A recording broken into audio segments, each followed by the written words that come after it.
Olá! Na questão problema de hoje, vou trazer um pouco sobre a introdução ao treinamento esportivo e carga. Bom, então, para começar falando do treinamento esportivo, eu começo falando sobre o conceito do treinamento, onde temos que, nesse conceito, né, que é um processo dinâmico e complexo que requer planejamento baseado em conhecimentos técnicos, científicos e empíricos, que visa a melhoria do desempenho esportivo através da aplicação adequada de cargas, estímulos, que gerem adaptações crônicas no organismo. Dentro desse conceito geral que eu acabei de falar de treinamento, a gente tem alguns termos que são muito importantes para nós. Eu começo aqui falando do planejamento, que o planejamento é onde o treinamento ele não é feito de qualquer jeito. Nós temos um planejamento a ser seguido, um protocolo, que é uma forma de organização efetiva e planejada. Tem também o técnico científico. O treinamento ele é baseado em fundamentos teóricos, técnicos científicos que são utilizados no planejamento. Então, assim, a gente tem esse gancho, o planejamento, junto com o conhecimento técnico científico. Outro ponto importante são os conhecimentos empíricos, que esses conhecimentos empíricos nada mais é do que a vivência no dia a dia, o conhecimento que temos, que a gente tem, né, a partir da observação.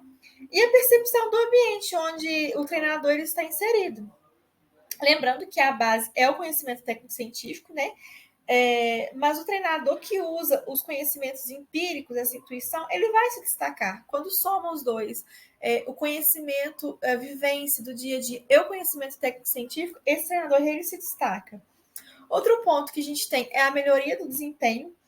O treinamento ele visa sempre a melhoria do desempenho. Como? Né? Através da aplicação de cargas e estímulos. E é a partir daí que o treinador trabalha. Ele vai gerar adaptações crônicas. Então, a gente já entra junto com a carga e os estímulos, né, que aplica-se cargas para gerar adaptações. Essa é a dinâmica do treinamento. Aplicar cargas para gerar adaptações que levam a uma melhoria. Melhorias crônicas, né? Porque tem que ter uma duração e não é uma coisa assim que acontece no momento, coisa de momento. É uma melhoria crônica onde o organismo ele vai se adaptando. Então, trazendo um pouco desses conceitos aqui para a explicação desse gráfico, né? Aqui a gente pode observar as variáveis de desempenho e também o efeito ao longo do tempo. Já no meio, a gente tem uma linha que é o nível original de desempenho, onde ela se mantém linear, que é quando não há estresse.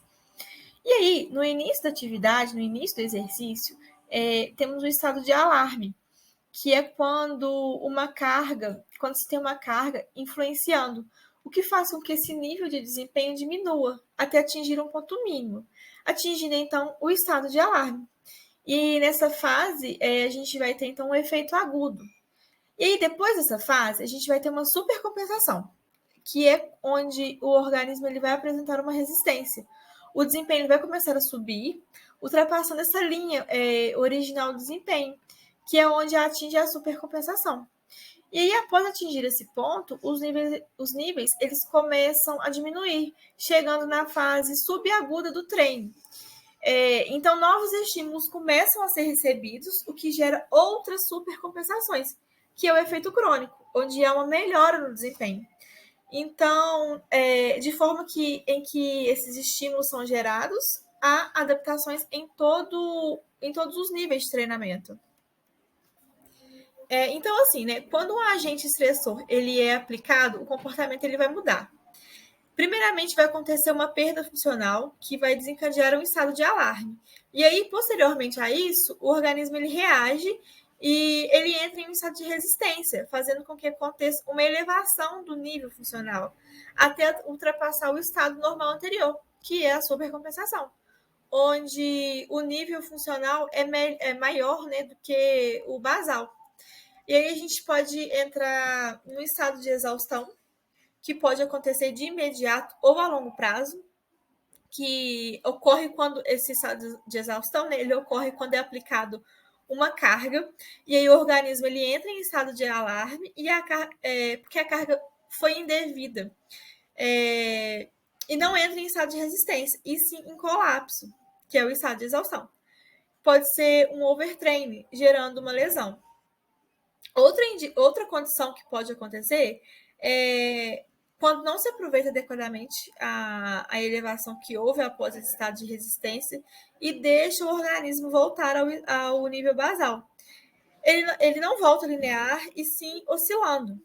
E se a carga não for reaplicada, vai acontecer a perda do que foi conquistado anteriormente. Entrando um pouco na questão das adaptações ao treinamento, a gente vê que a adaptação ela se baseia na busca permanente da homeostase pelo organismo.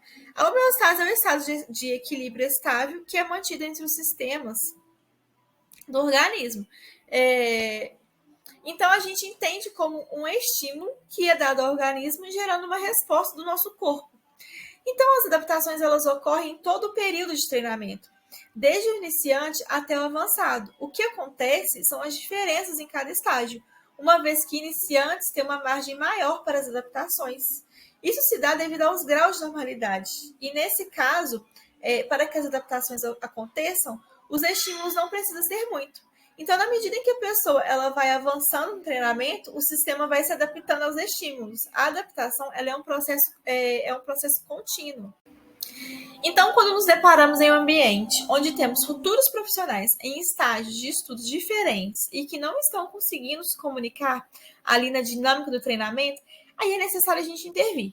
E a partir daí, apresentar uma linguagem comum a todos, com conhecimento técnico-científico e com o planejamento do responsável, para que todos possam se comunicar da mesma forma. Sendo assim, né, falar em uma linguagem comum, uma linguagem técnico-científica, apresentando os componentes da carga, que consistem em volume, intensidade, duração, densidade e frequência. Onde a gente tem que volume é o trabalho total realizado em um tempo determinado. Intensidade é o grau de esforço exigido por um exercício. A duração, ela vai representar o tempo de aplicação do estímulo, desconsiderando as pausas. A densidade vai ser a relação entre a duração do estímulo e a pausa, ou entre solicitação e recuperação. E a frequência é o número de sessões semanais de treinamento. Então, dessa forma, cabe ali ao treinador, né, trazer essa linguagem comum a todos. Então, para concluir, a gente viu que o conceito de treinamento é um processo complexo, com várias variáveis, e a carga, que também tem a sua complexidade, também com variáveis.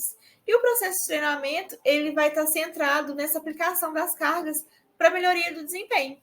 Então, a carga é o estímulo, o estresse que rompe a homeostasia e leva à adaptação, seja adaptação aguda, subaguda ou crônica. Normalmente, acontecem essas 3 adaptações. Obrigada.